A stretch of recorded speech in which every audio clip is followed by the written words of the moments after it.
श्री स्वामी समर्थ गाईस. हे बघा मी बनवायला घेतलेला आहे पिझ्झा. पिझ्झासाठी मी भाज्या कापून घेतलेल्या आहेत आणि सगळे सॉसेस काढून ठेवलेले आहेत. तव्यात टाकलं थोडासा तेल आणि गाजर आणि मग टाकलं शिमला मिर्च आणि टाकला कांदा. भाज्या चांगल्या लांब कापून घ्यायच्या आणि त्यात तव्यात जरा परतून घ्यायच्या तेलावर. हे बघा मग त्याच्यावर टाकलं मी चिल्ली सॉस आणि टाकलं थोडंसं सोया सॉस आणि मग त्याच्यात टाकली थोडीशी शेजवान चटणी. हे बघा शेजवान चटणी टाकली आणि चांगलं मिक्स करून घेतलं.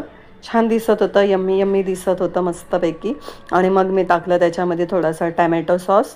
छानपैकी परतवून घेतलेलं आहे मस्तपैकी. हे बघा किती सुंदर दिसतंय. मुलींना असाच पिझ्झा खायला आवडतं, अशा भाज्या बनवलेल्या. मग मी घेतला पिझ्झा बेस, त्याला लावला थोडासा बटर आणि मग लावला त्याला टॅमॅटो सॉस. सगळीकडनं पसरवून घेतलं. हे बघा आणि मग टाकलं थोडंसं चिली फ्लेक्स आणि मग ज्या भाज्या मी परतवून घेतलेल्या त्या भाज्या त्याच्यावर टाकल्या आणि चारही बाजूनी पसरवून घेतलं चांगलं गोल आकारामध्ये. हे बघा बाबूला पिझ्झा खायचा होता, बाबू पिझ्झा पिझ्झा करत होता. हे बघा आणि मग मी त्याच्यावर टाकलं थोडंसं चिली फ्लेक्स परत. हे बघा आणि भाज्या ज्या थोड्या कापलेल्या होत्या त्या अशा दिसण्यासाठी, चांगल्या दिसण्यासाठी त्याच्यावरती टाकल्या. गाजर, शिमला मिर्च आणि कांदा. हे बघा छान दिसत होतं असं. आणि मग त्याच्यावर टाकलं मी आपलं चीज चांगलं खिसून घेतलं. हे बघा चारही बाजूने पसरवून घेतलं आहे चीज. किती सुंदर दिसतंय बघा पिझ्झा. बघूनच खायची इच्छा होते अशी. हे बघा आहे ना सुंदर. लहान मुलांना असंच आवडतं. आणि मग टाकले त्याच्यावर पुन्हा चिल्ली फ्लेक्स.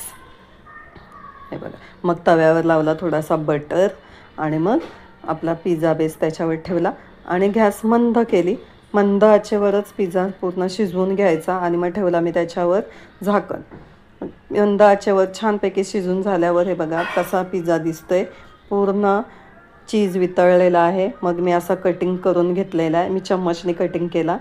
हे बघा माझ्याकडे कटर नव्हतं, पिझ्झा कटर नव्हतं, म्हणून मी असं चम्मचने कटिंग करून घेतलं.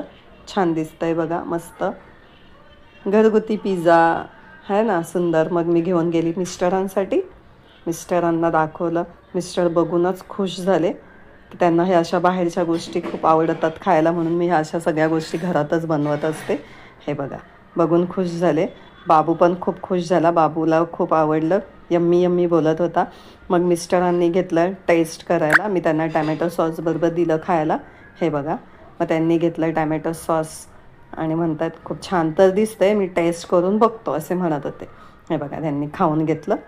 बघा आवडलं त्यांना, खूप छान तारीफ केली माझी. मग आम्ही गेलो रत्नेश्वरी मंदिरामध्ये. खूप गर्दी होती. रत्नेश्वरी मंदिराची पालखी चालू आहे, तिथे खूप गर्दी होती.